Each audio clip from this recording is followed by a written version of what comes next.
Heli कहती है, हे भ्रष्ट प्राणियों, वापस वही चले जाओ जहाँ से तुम आए हो। और धीरे धीरे सारे स्पिरिट्स गायब होने लग जाती है हवा में। हेली कहती है, क्या ये काम कर गया? तभी उसे उल्टी जैसा महसूस होता है और वो हांफने लग जाती है। हेली कहने लग जाती है, मैं उन्हें ठीक से भगा नहीं पाई, मैं बस कुछ समय के लिए उन्हें दूर कर पाई, इसलिए वे जल्दी ही फिर से लौट आएंगे। मैं इस तालिस्मान को बिस्तर के नीचे छुपा दूंगी। तभी वो हांफते हुए मैजेस्टी को देखने लग जाती है और कहती है कि तुम आज रात अच्छे से सो पाओगे, इस तरह मैंने अपना एहसान चुका दिया है। ऐसा कहते ही वो बेहोश हो जाती है और वो मैजेस्टी के पास ही सो जाती है। और देखते ही देखते सुबह हो जाती है। तभी हमारी हीरोइन आंखें खोलने लग जाती है। तभी मैजेस्टी कहता है, हेली डंकन, क्या तुम जाग रही हो? तभी वो शर्माते हुए पीछे हट जाती है। मैजेस्टी मन में कहता है, वो छोटी छोटी बातों पर भी बहुत ज्यादा प्रतिक्रिया देती है। ऐसा बोल के वो उसे घूरने लग जाता है। हेली कहती है, क्यों, तुम मुझे घूर के क्यों देख रहे हो? तभी मैजेस्टी उंगली से इशारा करते हुए कहता है, वो क्या ये मैंने किया है? मुझे याद नहीं है कि मैंने तुम्हारे साथ रात बिताई थी। हेली हाथ हिलाते हुए कहती है, नहीं नहीं, तुमने ऐसा नहीं किया, तुम जैसे ही अंदर आए तुम सो गए, कुछ भी नहीं हुआ। ऐसा नहीं है कि मैं शिकायत कर रही हूँ। मैजेस्टी उसे कपड़ा देते हुए कहता है, इसे अपना शरीर ढक लो। हेली कहती है, थैंक यू। मैजेस्टी कहता है, तो अगर मैंने ये नहीं किया, क्या इसका मतलब है कि वो दुष्ट प्राणी कल रात चुपके से इस कमरे में आ गया था? हेली कहती है, यह बात नहीं है। वो मन में कहती है, मुझे क्या कहना चाहिए? हेली कहती है, मुझे लगता है कि मैंने ये किया है।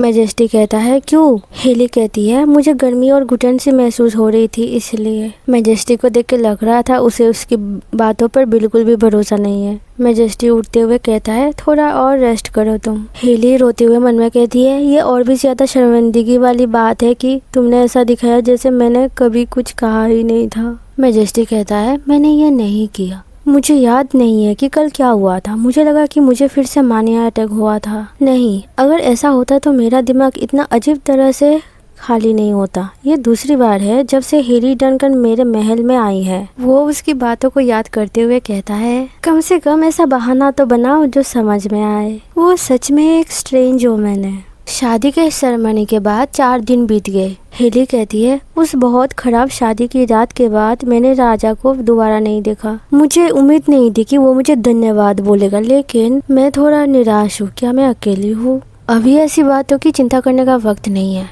कुछ देर बाद वो टेबल के पास बैठी हुई थी और मन में कह रही होती है, मैंने कुछ असली तालिस्मान बनाने की कोशिश करने का फैसला किया, लेकिन मेरे पास सही सामान नहीं है, जैसे कि पीला कागज। मैं स्टडी से लाए हुए सामान से जितना हो सकेगा उतना करूंगी, ठीक है? क्योंकि तभी पीछे से स्पिरिट्स कह रहे होते हैं, तुम हमें देख सकती हो, है ना? और जोर जोर से हंसने लग जाते हैं। हेली कहती है, उस रात के बाद से बदला लेने वाली आत्माएं मुझे भी परेशान कर रही है। घोस्ट कह रहे थे, तुम मरोगी पक्का। हेली कहती है, हाँ हाँ, बताने के लिए थैंक यू। हालांकि मैं एक बार पहले ही मर चुकी हूँ। क्या तुम्हें नहीं लगता कि इतनी जल्दी मुझे फिर से मारना बहुत ही निर्दयी बात होगी? ऐसे काम नहीं चलेगा। मुझे एक सुरक्षा बैरियर बनाना होगा। मैं फर्नीचर के नीचे और तस्वीरों के फ्रेम के पीछे कई तालिस्मान छुपा दूंगी। शायद उसकी मदद करना गलत था, क्योंकि दादी की बात मानने से तो मुझे कभी भी कोई बुरा परिणाम नहीं मिला। क्या कोई बदले की भावना वाला आत्मा अभी तक यहाँ से नहीं गया? लेकिन मुझे कोई बुरी ऑरा महसूस नहीं हो रही। तभी वो पर्दा हटाती है और देखती रह जाती है। छोटा सा स्पिरिट था, उसे कहती है, कौन हो तुम यहाँ क्या कर रहे हो? क्या तुम घर नहीं जाओगे? वो स्पिरिट कहता है, ये मेरा घर है। हेली कहती है, ये बिल्कुल भी किसी बुरी आत्मा जैसा नहीं लगता। वो उसे कहती है, रोना मत, मैं तुम्हें कोई नुकसान नहीं पहुँचाने वाली। तभी वो स्पिरिट कहता है, कौन हो तुम?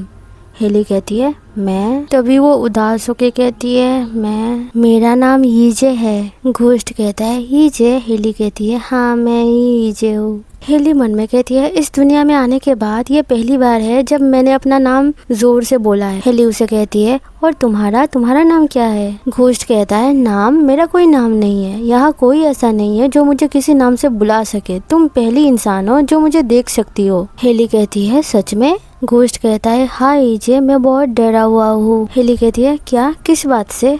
क्या इसकी वजह से? ओह, इस बॉक्स में दरारें आ गई है। ये देखने में ऐसा लगता है जैसे ये 100 साल पुराना हो। इस तरह की पुरानी चीजों में कभी कभी एक आत्मा जैसी बन जाती है। मेरे ख्याल है कि ये छोटा वाला इस बॉक्स का आत्मा है। मुझे लगता है कि अपने बॉक्स में दरार होने की वजह से ये अपनी पावर ठीक से यूज नहीं कर पा रहा। माफ करना, वो कहती है, मैं इसे ठीक नहीं कर सकती। अगर मेरे जैसा कोई इसे ठीक करने की कोशिश करे तो तुम गायब हो सकते हो और मुझे भी बैड लक का श्राप मिल सकता है। तभी वो जोर जोर से रोने लग जाता है। तुम मुझे चाहे इस तरह देखो, मैं सच में तुम्हारी मदद नहीं कर सकती, हेली कहती है। हेली उसे कहती है, इसके बजाय मैं ये पक्का करूंगी कि कोई बुरी आत्मा इस कमरे में ना आ सके, फिर डरावना नहीं लगेगा, है ना? गोश्त कहता है, ठीक है, यह भी अच्छा लग रहा है। प्लीज तुम जो चीजें पकड़े हुए हो उनमें से एक चीज मेरे घर के अंदर रख दो। हेली कहती है, क्या तुम्हारा मतलब इस तालिस्मान से है? वो छोटा सा घोस्ट उसके चारों तरफ गोल गोल घूमते हुए एक डाल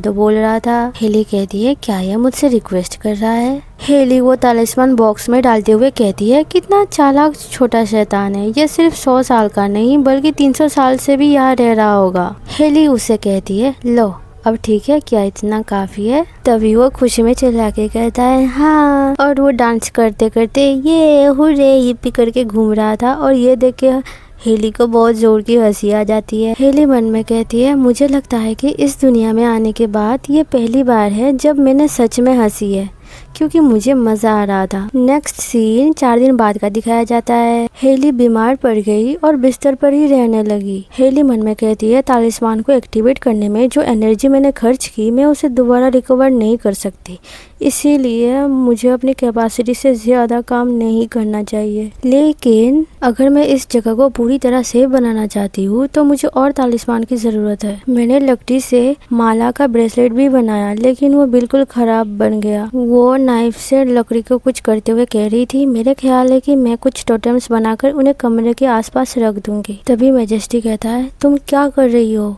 हेली उसे देख के अचानक शॉक हो जाती है और उसके हाथ से नाइफ और लकड़ी दोनों गिर जाती है। हेली कहती है, योर मैजेस्टी, आप यहाँ क्या कर रहे हैं? तभी हेडमेट की तरफ इशारा करते हुए कहता है, हेडमेट ने मुझे बताया कि तुम बीमार हो। मैं कुछ दवा लेकर आया हूँ और ये देखने आया हूँ कि तुम्हारी तबीयत अब कैसी है। हेली कहती है, ओह थैंक यू।